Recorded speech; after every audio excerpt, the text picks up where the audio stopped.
It just matter how I feel, what I feel after the fight. After I go fight with him, if I perform at the highest level of my expectations, I'm cool with that.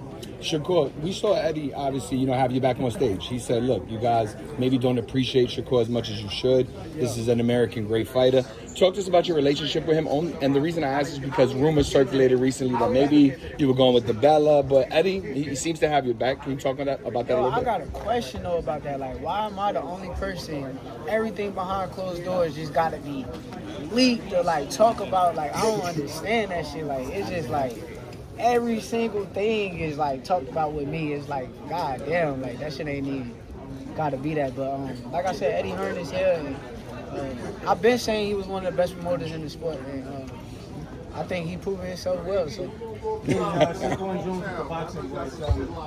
spoke about Shakur should be a national treasure. But isn't that your job to make him a national treasure? Yeah, but we've only just started working together. Give me a chance. This is the problem with a lot of Terence is the same, by the way. It's not just guys. I don't just say it about people. I said it about Shakur before we represented him. Okay.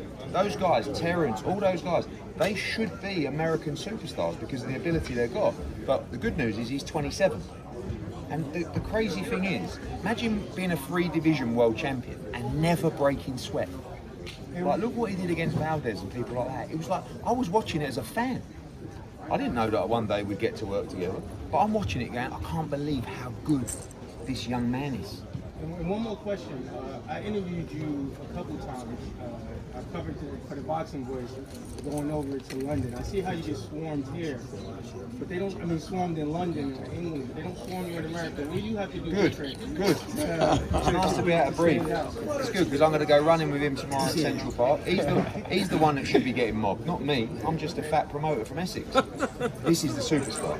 This Eddie. is something that all young fighters dream of, having talent like this. You're looking at pure greatness with this young man. Cool. Anybody else at 147 you looking at? At 147? Yeah, if you were to go. I'm not really like, I'm just. Oh, okay. You know it's crazy. The only reason why Conor Ben came to my mind, I'll be real with you.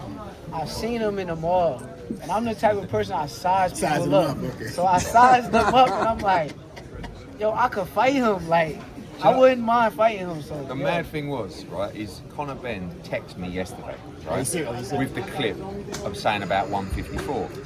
Literally, within 2 minutes, Shakur texts me as well, saying, make the fight at 147. And I've got like 2 phones, right? I've got Conor Ben going, Shakur Stevenson going. Listen, that's another... he should be looking to fight all over the world. He's boxed in Saudi now. He should do a big stadium show in the UK. Him against Conor Ben would be a massive fight. But he's right what he said up there. Our job is to look beyond. His job is just to focus on July 12th. But he can fight everybody. Tank, Conor Ben, the list is endless, but he's got to go and do the business against Zabita. Eddie, you specifically mentioned his victory over Oscar. Do you think that's his best performance in the ring? Do you know what? I just think that you're going to see the best Shakur Stevenson against the best opposition. People with outstanding talent and ring IQ always perform better against better opposition. And that's what Zapeda's going to bring. He's a good fighter. It's not an easy fight. And that's where you'll see the best of him. But I remember watching the Valdez fight because at the time, I was thinking, I think he might get beat. And I just watched it. I couldn't believe what I was watching. It was like, with respect to Oscar, it was like a mismatch. And I was just thinking, I don't think anyone can beat him. And I still feel that way now. I don't think anybody can beat him, Tank included, anybody at 135. And, that's why. And also, I've never met anyone with a work ethic like Shakur Stevenson. I mean, he is, we could say in the UK, a boxing pervert. Right, he lives in the gym. I can't. I mean, Hey, yo. boxing pervert. No, make sure you had boxing. Sensitive times, Eddie. But seriously, I did it. Yeah. Pause or whatever you say. Right? But what I'm saying is, honestly, you never have to worry about him. He works so hard, and he's 100% focused. He's boxing. He's boxing crazy. And he knows that. He knows this is a real fight. And that's why he'll go into camp and he'll just give it that little bit more. How do you see the Bud Canelo fight playing out? You said what? Bud and Canelo, how you see it playing out? I think Bud gonna cook Canelo.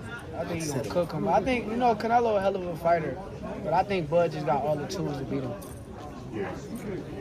You don't think the weight difference is gonna be too big of a advantage? I think y'all make that something, you know. In certain fights, Boxing makes it something, not us. like if this was like a Benavidez, he's actually a lot bigger than Bud, so that would like apply. But I feel like with Canelo, he's like physically kind of big, but like height wise, he's kind of small. So I don't think so now. Corey, how you got a decision to stoppage? Because Bradman and Bosey think that Bud actually might stop it. Me and Bosey talked about that. That's crazy. Me and him got on the phone and talked about it, but I think that's possible. Like, I'm not saying that it's going to happen, but I think it's a possibility if Canelo gets to acting out of line and not understanding that Bud can crack too. So, Shakur, what did you consider fighting Roach after the Tank fight? Is that fight would be of interest? I think a lot of people would be me and interested. Lamont, actually, you know, it's crazy. They be talking all that brother shit. Oh, he brothers and he won't fight. Me and Lamont is actually really close and really cool. But I will fight Lamont. It ain't got nothing to do. It'll be a It's big a fight, difference. right? It's a difference between like how my relationship is with him and what it is with Keyshawn. And I would love that fight. Shakur, what did you think of Devin's fight? You were there. What did you think? Did he look the same? How do you rate his performance he had? I think, you know what, I ain't gonna shit on Dev because y'all, that's what everybody want me to do. Y'all want me to give him something and shit on him, but I think that he just need to get a little bit more confident. He get his confidence back to 100% after what happened to him. You could tell he's gonna be in a good position. And we'll do two more. Shakur, how important is this for you and your family? I think it's everything. This is the biggest moment of my life right now. I'm coming in there to perform at the highest level and show why I'm the best fighter in the sport of boxing. Okay. Eddie, one more question. All right, Since we're- Juan Jones is the boxing voice. All right, See you later, yeah? yeah, I'm down. Thanks, Shakur. They said that you might, Tank is in